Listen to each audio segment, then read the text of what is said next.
2036ஆம் ஆண்டின் ஒலிம்பிக் போட்டிகளை இந்தியாவில் நடத்த மத்திய அரசு முயற்சித்து வருகிறது. 21வது உலக காவல் மற்றும் தீயணைப்புத் துறையினருக்கான விளையாட்டுப் போட்டியில் பங்கேற்கும் இந்திய அணியினரை பாராட்டும் விழாவில் மத்திய அமைச்சர் அமித் ஷா கலந்து கொண்டு உரையாற்றினார். ஒலிம்பிக் போட்டிகள் நடத்துவதற்கான விரிவான செயல் திட்டத்தை மத்திய அரசு தீட்டி வருவதாக மத்திய அமைச்சர் அமித் ஷா கூறினார். சுமார் 3000 விளையாட்டு வீரர்களுக்கு மாதத்திற்கு 50,000 ரூபாய் வழங்கப்பட உள்ளது என கூறினார். 2036 ஒலிம்பிக் போட்டிகளை நடத்துவதற்கு இந்தியா ஏலம் எடுக்கப் போவதாகவும், அவ்வாறு நடைபெற்றால் பதக்கப்பட்டியலில் முதல் 5 இடங்களில் இந்தியா இடம்பெறும் என்று கூறினார். காமன்வெல்த் மற்றும் ஆசிய விளையாட்டுகளை இந்தியாவில் நடத்துவதற்காக விண்ணப்பிக்கப்பட்டுள்ளதாகவும் அவர் தெரிவித்தார்.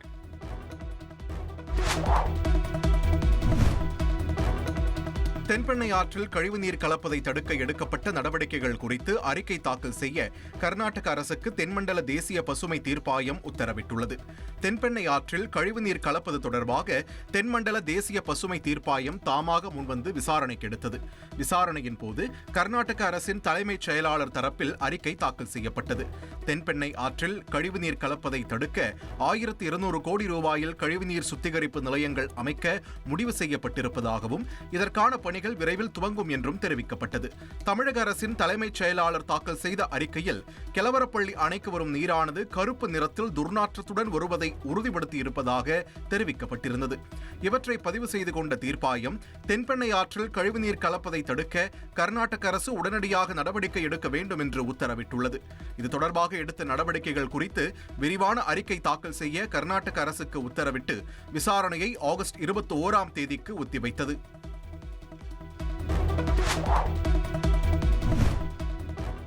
பொறியியல் மாணவர் சேர்க்கை முதல் சுற்று கலந்தாய்வில் 6000 மாணவர்கள் தங்களுக்கான ஒதுக்கீட்டை ஏற்கவில்லை என மாணவர் சேர்க்கை குழு தெரிவித்துள்ளது. பொறியியல் மாணவர் சேர்க்கையில் பொது பிரிவு மற்றும் அரசு பள்ளி மாணவர்களுக்கான சிறப்பு பிரிவு முதல் சுற்று கலந்தாய்வு நடைபெற்று வருகிறது. இதற்கு 36,731 மாணவர்களுக்கு கல்லூரிகள் ஒதுக்கீடு செய்யப்பட்டன. அவர்களில் 6179 மாணவர்கள் தங்களுக்கான ஒதுக்கீட்டை ஏற்கவில்லை என தெரிகிறது. எனவே அடுத்த சுற்றில் அவர்கள் பங்கேற்பார்கள் என்று மாணவர் சேர்க்கை குழு தெரிவித்துள்ளது. இதன் காரணமாக 30,552 மாணவர்களுக்கு மட்டுமே இறுதியாக கல்லூரிகள் ஒதுக்கீடு செய்யப்பட்டுள்ளன. இவர்கள் 23ஆம் தேதிக்குள் சம்பந்தப்பட்ட கல்லூரிகளில் சேர்வதற்கு தேவையான நடவடிக்கை எடுக்க வேண்டும் என்று தெரிவிக்கப்பட்டுள்ளது.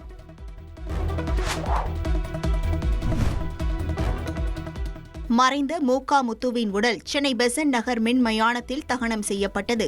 முன்னாள் முதலமைச்சர் கருணாநிதியின் மூத்த மகனும் நடிகரும் பாடகருமான மு.க. முத்து உடல்நலக்குறைவால் சென்னையில் காலமானார்.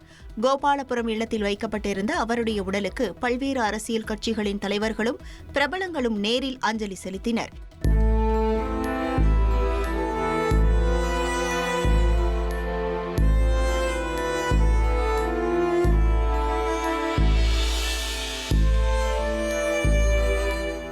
பின்னர் அவருடைய உடல் பெசன்ட் நகர் மின் மயானத்திற்கு ஊர்வலமாக கொண்டு செல்லப்பட்டது. அங்கு குடும்ப வழக்கப்படி இறுதி சடங்குகள் செய்யப்பட்டு மு.க. முத்துவின் உடல் தகனம் செய்யப்பட்டது. மு.க. முத்துவுக்கு முதலமைச்சர் ஸ்டாலின், மு.க. அழகிரி உள்ளிட்ட குடும்பத்தினர் பிரியா விடை கொடுத்தனர்.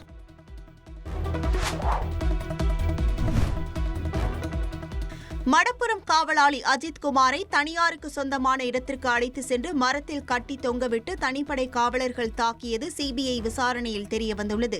அஜித்குமார் கொலை வழக்கு சம்பந்தமாக சிபிஐ அதிகாரிகள் ஆட்டோ ஓட்டுநர் அருண்குமார், தனிப்படை காவலர்களின் ஓட்டுநர் ராமச்சந்திரன் ஆகிய இருவரிடம் விசாரணை நடைபெற்றது. இந்த நிலையில் அஜித்குமாரை எங்கெல்லாம் அழைத்து சென்று அடித்தார்கள் என சிபிஐ விசாரணை மேற்கொண்டபோது மதுரை ராமேஸ்வரம் நெடுஞ்சாலையில் உள்ள தட்டான்குளம் கிராமத்தில் தனியாருக்கு சொந்தமான இடத்தில் வைத்து அஜித்குமாரை மரத்தில் கட்டி தொங்கவிட்டு தாக்கியதை சிபிஐ அதிகாரிகள் கண்டுபிடித்துள்ளனர். இதனையடுத்து யாருக்கு சொந்தமான இடம், வேறு என்ன அங்கு நடந்தது என்கிற அடிப்படையில் சிபிஐ விசாரணை நடத்தி வருகின்றனர்.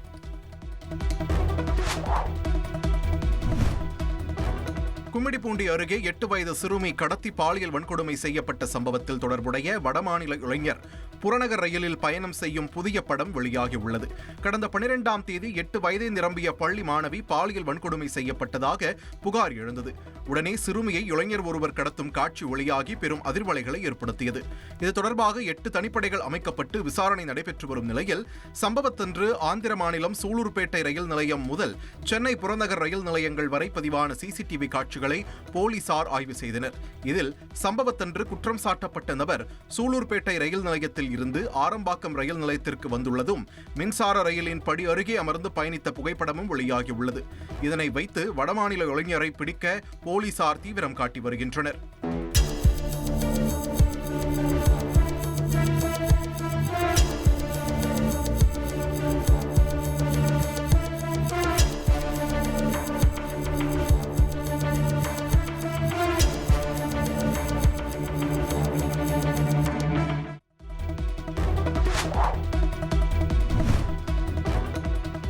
நாமக்கல் மாவட்டம் பள்ளிப்பாளையம் பகுதியில் நடைபெற்ற கிட்னி விற்பனை தொடர்பாக அதிர்ச்சி ஆடியோ ஒன்று வெளியாகியுள்ளது.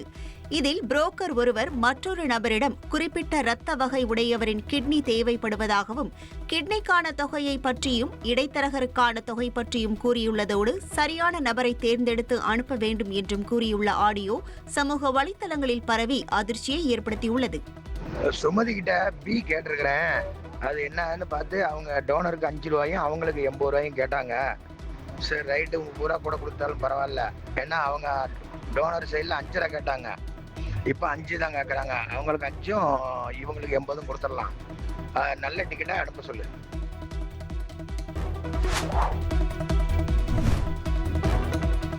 நிமிடத்திற்கு 700 தோட்டாக்களை 800 மீட்டர் தூரம் வரை சுடக்கூடிய ஷேர் என்ற AK-203 ரைபிள் இந்தியாவில் தயாரிக்கப்பட்டுள்ளது. உத்தரப்பிரதேச மாநிலம் அமேதியில் உள்ள இந்தோ ரஷ்ய ரைபிள்ஸ் பிரைவேட் லிமிடெட் நிறுவனத்தின் மூலம் ஷேர் என பெயரிடப்பட்ட AK-203 ரக துப்பாக்கிகள் உள்நாட்டில் தயாரிக்கப்படுகின்றன. AK-203 ரைபிள் நிமிடத்திற்கு 700 தோட்டாக்கள் வரை 800 மீட்டர் தூரத்திற்கு சுடக்கூடியதாகும். இது பழைய இன்சாஸ் துப்பாக்கிகளை விட சிறந்த செயல்திறனை கொண்டது என கூறப்படுகிறது. 5200 கோடி ரூபாய் மதிப்புள்ள ஒப்பந்தத்தின் கீழ் 6 லட்சத்துக்கும் மேற்பட்ட AK-203 ரைபிள்கள் இந்திய ஆயுதப்படைகளுக்கு வழங்கப்பட உள்ளன.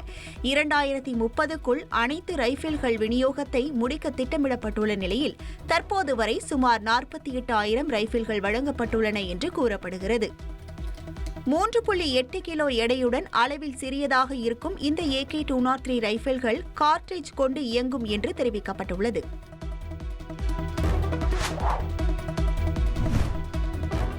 இங்கிலாந்துக்கு எதிரான 4வது டெஸ்ட் போட்டியில் பும்ரா விளையாடாவிட்டால் இளம் வீரர் ஹர்ஷ்தீப் சிங்கிற்கு இந்திய அணி வாய்ப்பளிக்க வேண்டும் என இந்திய முன்னாள் கேப்டன் ரஹானே வலியுறுத்தியுள்ளார்.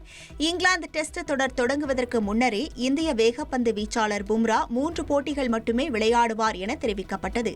இப்படி இருக்க அடுத்த போட்டியில் பும்ரா விளையாடுவாரா மாட்டாரா என கேள்வி எழுந்துள்ள நிலையில் ஒருவேளை பும்ரா விளையாடாவிட்டால் பந்தை 2 பக்கமும் ஸ்விங் செய்யும் ஹர்ஷ்தீப் சிங்கிற்கு வாய்ப்பளிக்க வேண்டும் என இந்திய டெஸ்ட் அணியின் முன்னாள் கேப்டன் அஜிங்கிய ரஹானே குரல் கொடுத்துள்ளார். மேலும் குல்தீப் யாதவை நிச்சயம் அணியில் விளையாட வைக்க வேண்டும் எனவும் நிச்சயம் விக்கெட் எடுக்கும் பவுலர்கள் இந்திய அணிக்கு தேவைப்படுவதாகவும் ரஹானே குறிப்பிட்டுள்ளார்.